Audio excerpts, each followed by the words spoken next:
The call came on a Tuesday morning in October, while I was sitting on the back porch watching the mist lift off the lake. I had my coffee. I had the sound of the water. I had everything I needed, which is exactly what my son and his wife were about to try to take from me. I almost didn't answer. I saw my son's name on the screen and I thought, good, he's calling to check in, maybe ask about Thanksgiving. So I picked up and said his name the way fathers do, warm, unhurried, glad to hear from him. He didn't even say good morning. Dad, listen, Renee and I have been talking, and we've made a decision. We're moving in with you. We'll be there by the end of the month. You've got 4 bedrooms sitting empty, and frankly, it doesn't make sense for you to be rattling around in that big house alone. Renee's already looking at which room will be the master for us.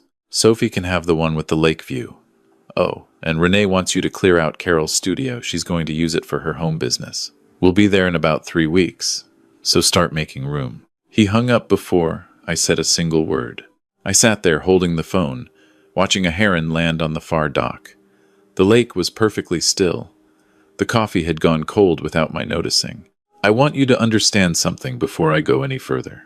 That house, 4 acres of lakefront property outside of Cooperstown, New York, is not just real estate. My wife Carol and I broke ground on it in 1997. We spent 7 summers building it, arguing over window placements and porch widths and whether the kitchen should face east or west. She wanted east, so it caught the morning light. I built the bookshelves in the study myself, shelf by shelf, because she liked the smell of pine. She died 3 years ago in the bedroom we shared for 21 years in that house, and the studio my daughter-in-law had just casually declared she was taking over still had Carol's last half-finished painting on the easel. I had not moved it. I was not ready to move it, and I was certainly not going to let Renee move it. Here is what I also want you to understand. I could have called my son back, right then, and said no.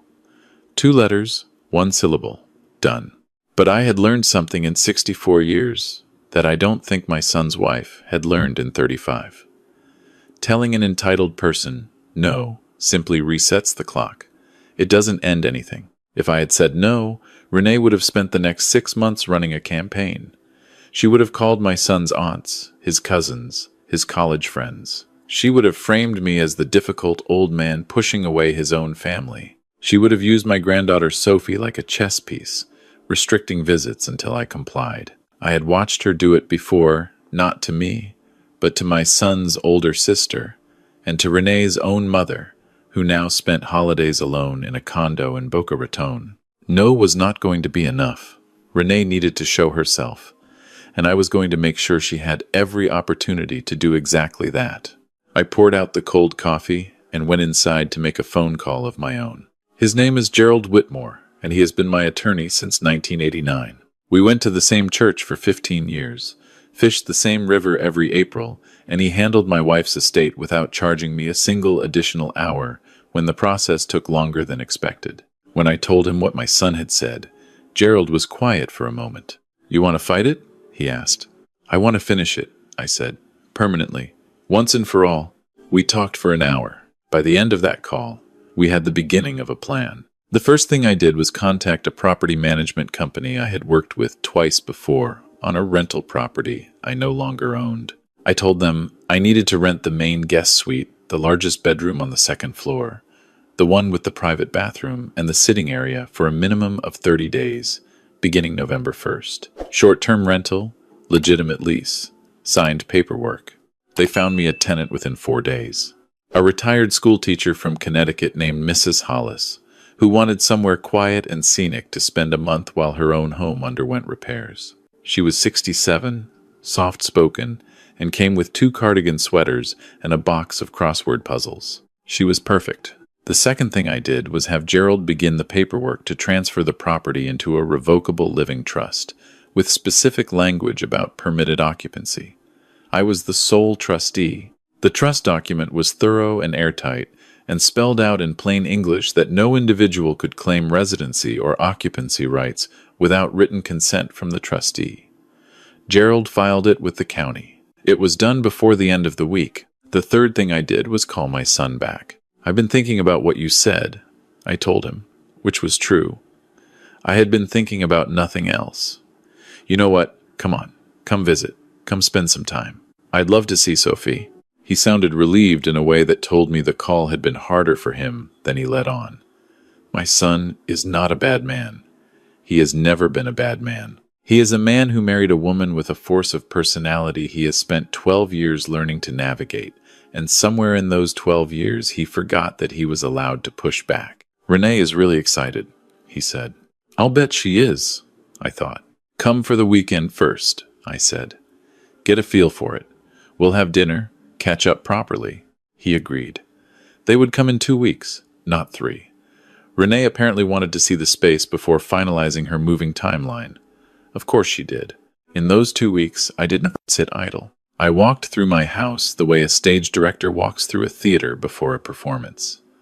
I thought about what Renee would see, what she would want, and what she would do when she didn't get it. I had met my daughter-in-law at her wedding to my son 12 years ago, and I had spent the years since then learning her the way you learn weather patterns, not because you like them, but because you need to know when to bring in the boats.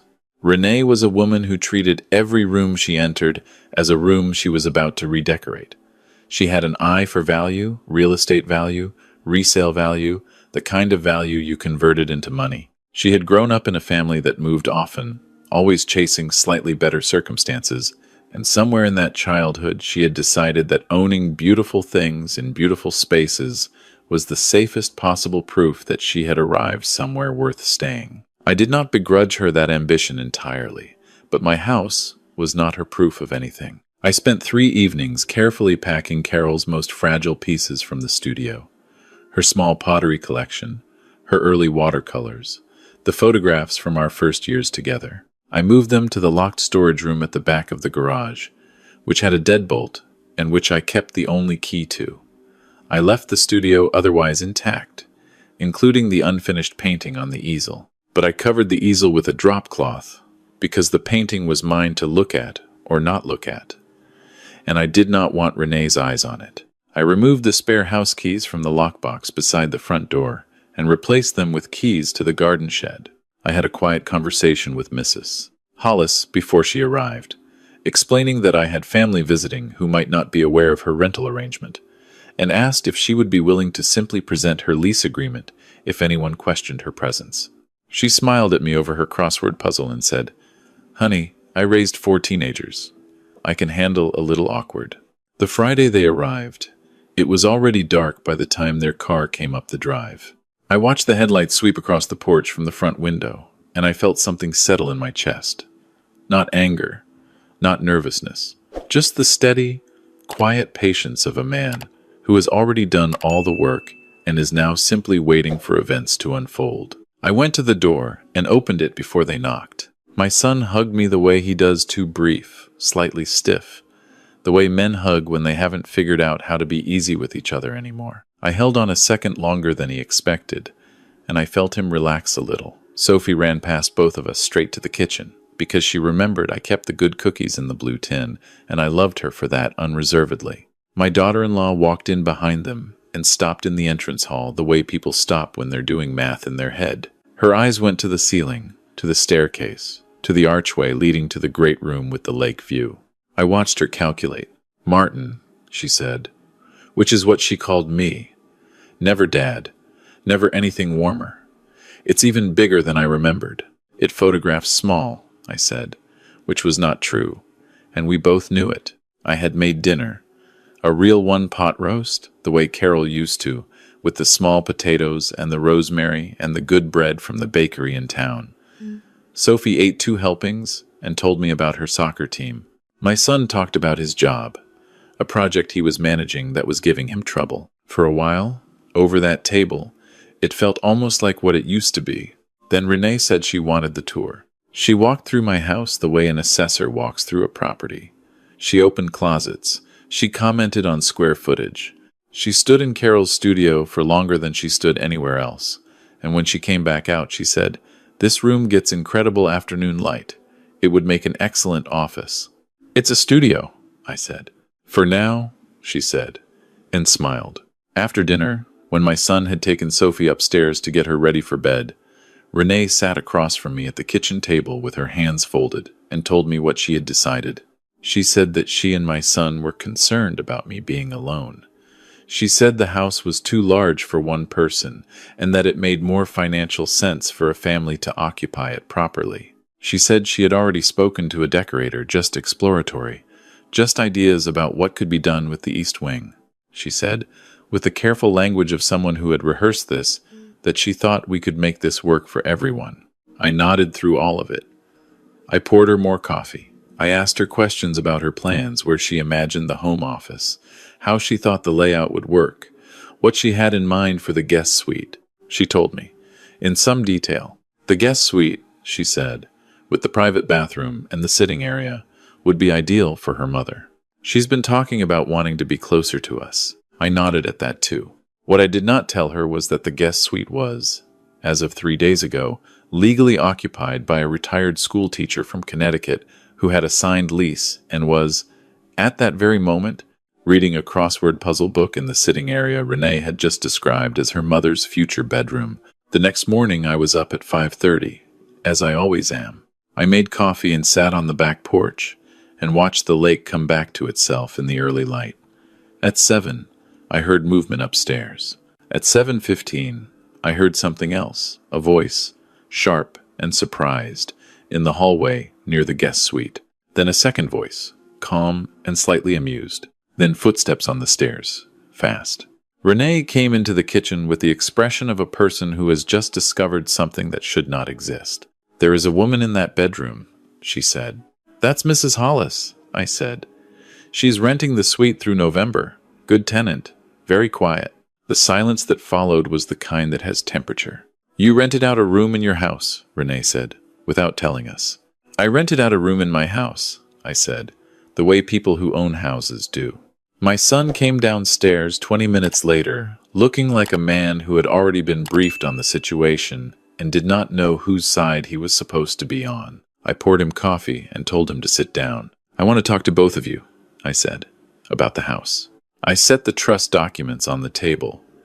Gerald had prepared a summary page, 1 page, plain language, no legal jargon. I slid it across to my son and watched him read it. It said that the property had been transferred to a living trust, that the trust governed occupancy, that no individual could establish residency without written consent from the trustee, that the trustee was me. My son read it twice. Then he looked up. "Dad, when did you do this?" 2 weeks ago, I said, right after the phone call. Renee was standing at the edge of the kitchen. She had not sat down. I noticed she was very still in the way that people are still when they are doing a great deal of work internally. "You did this because of us," she said. It was not quite a question. "I did this," I said, "because this is my home. It was my home before this conversation, and it will be my home after it. I built it with my wife. Her name is still on the foundation stone by the front walk, and it will stay there. I am not rattling around in it.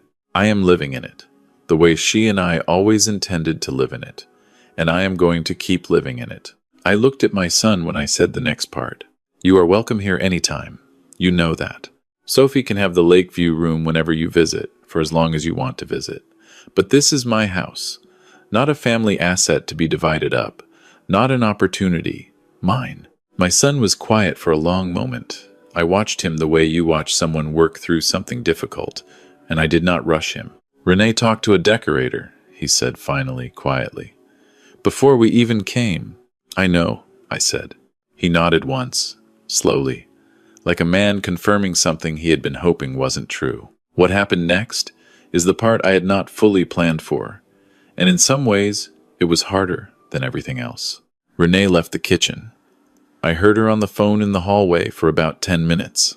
When she came back, she sat down across from me, and I could see she had shifted tactics the way intelligent people shift tactics. Not retreat, but reframe. "Martin," she said, "I think you've misunderstood our intentions. We're not trying to take anything from you. We're trying to be closer to family. Daniel misses you. Sophie adores you. We thought this would be good for everyone." It was well delivered. I'll give her that. "I appreciate that," I said. "And I mean it.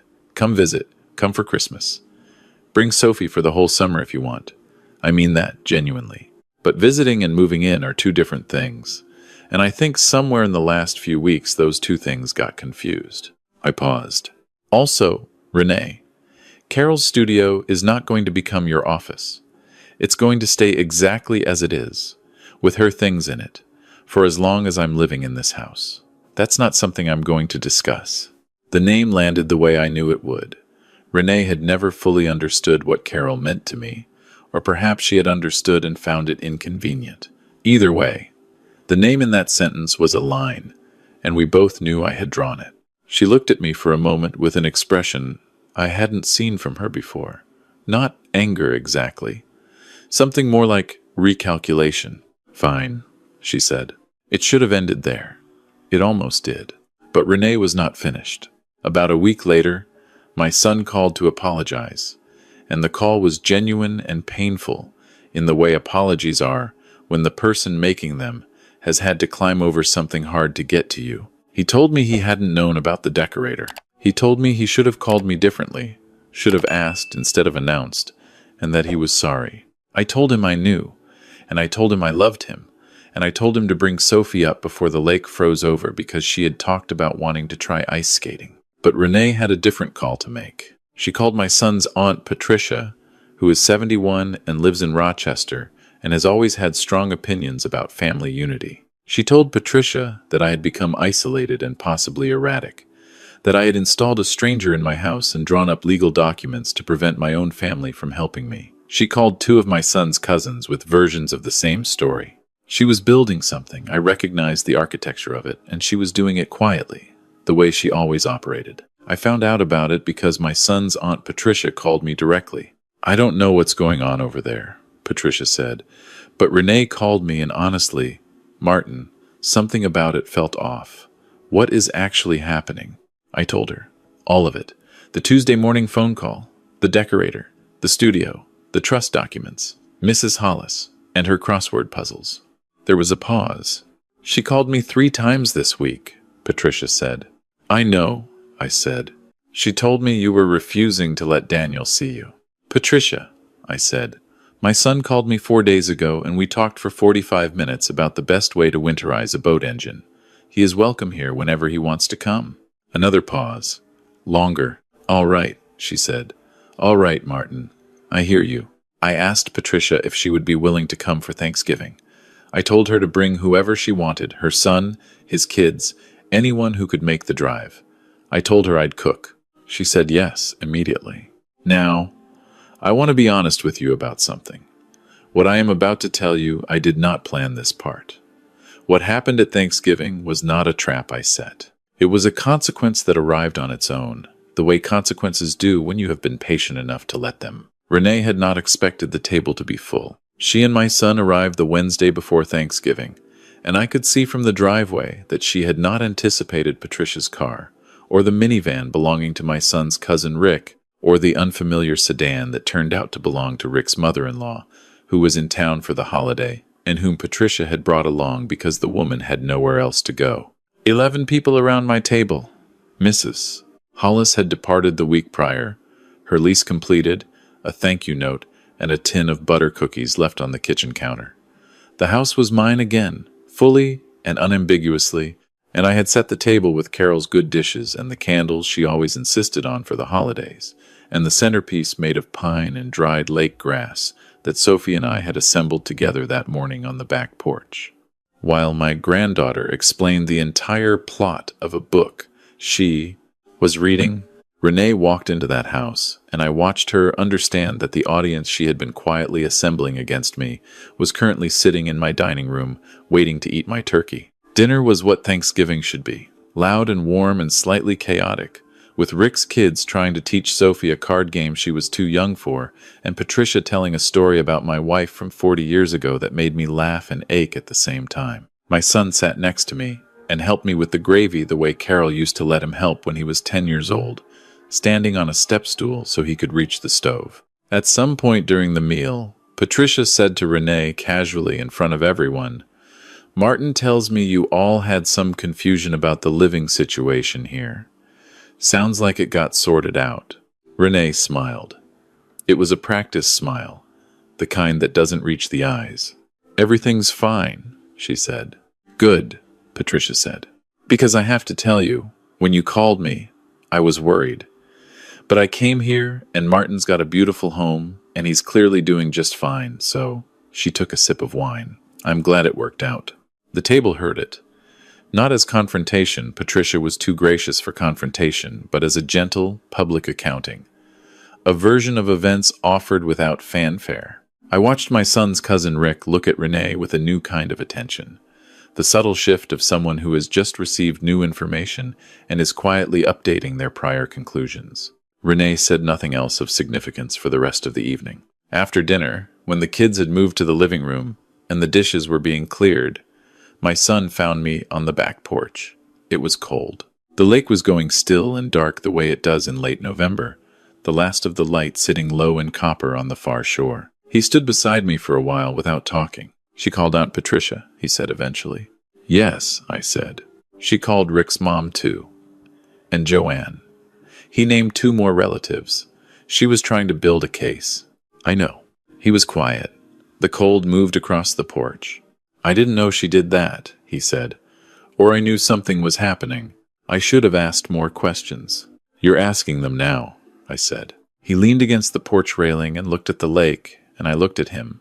My son at 38, still carrying in his face traces of the boy who used to fall asleep in the truck on the way home from fishing, cheek pressed to the window, tackle box rattling at his feet.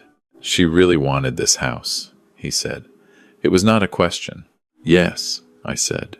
I think I knew that, he said. I think I told myself it was about being closer to family. But I think I knew. I didn't say anything to that. Some things a man needs to say out loud just to hear himself say them, and the best thing you can do is simply witness it. I'm sorry, Dad, he said. I'm sorry for how I called you. The way I just announced it, that was wrong. It was disrespectful. It was, I said. And I forgive you for it. That's not even a question. He nodded. He looked like he might say something more, and then he didn't. And then he said, She's not a bad person. I want you to know that I know she's not a bad person. I don't think she is either, I said, and I meant it. People are rarely simply bad. They are usually afraid of something, reaching for something, compensating for something. That doesn't excuse the behavior. It just explains it. And explaining it is enough. I think she's scared, he said, about money, about security. She grew up not having things, and I think she sees this place, and he stopped. That's not your problem to solve. No, I said. But I'll tell you what is. Sophie grows up knowing this place. Sophie grows up coming here in the summers, learning to fish off that dock, helping me in the garden, sitting in the kitchen, eating Carol's cookie recipe. That is absolutely something we can make happen. And I want to make it happen. Whatever is going on between the 3 of us, that part doesn't have to be complicated. He turned to look at me. His expression was the one he used to have as a boy when he'd made a mistake and wasn't sure I was still on his side, still looking for evidence of how bad the damage was. I'm your father, I said simply. That's not something that comes with conditions. He cleared his throat and looked back at the lake. Inside, I could hear Patricia laughing at something Rick had said, and the clatter of Sophie winning whatever card game she'd been taught, announcing her victory at a volume only children can sustain without apology. 3 months have gone by since that Thanksgiving. Renee and I have not become close. I don't expect that we will, but my son calls more often now, not the dutiful monthly check-in, but actual calls. The kind where we run out of things to say and keep talking anyway. Sophie came for a week in February, and we skated on the edge of the lake, where it freezes reliably by the 2nd week of the month, and she told me she wanted to learn to paint. I took the drop cloth off Carol's easel that afternoon. The unfinished painting was still there, a study in light on water, the lake in late summer, all that gold and green. I set a new canvas next to it and showed my granddaughter how to hold a brush. The studio is still a studio. The key to the storage room is still on my keyring. The trust documents are still filed with the county. Mrs. Hollis sent a Christmas card with a note that said she'd loved the stay and the crossword puzzles, and would I mind if she came back in the spring. I wrote back and said the guest suite would be ready. Here's the thing about a home that took a lifetime to build. It carries the weight of all the love that was put into it. You can feel it when you walk through it in the quiet hours, before the rest of the world is awake, when the light is coming off the lake and the pine floors are warm under your feet, and the bookshelves your wife asked for are full of her books, still marked with her handwriting in the margins. You do not protect something like that by raising your voice. You do not protect it by arguing, or explaining yourself, or begging to be understood. You protect it by knowing its value more completely than anyone who wants to take it from you. You protect it by being patient. You protect it by being, when the moment calls for it, 2 steps ahead. And when your granddaughter asks why there's a painting that's not finished, you tell her the truth. Some things aren't meant to be finished. Some things are just meant to be loved exactly as they are. The lake is thawing now. By April, the heron will be back. I'll have my coffee on the back porch and watch the mist come up off the water, and I'll be exactly where I am supposed to be. Right here, in my own house,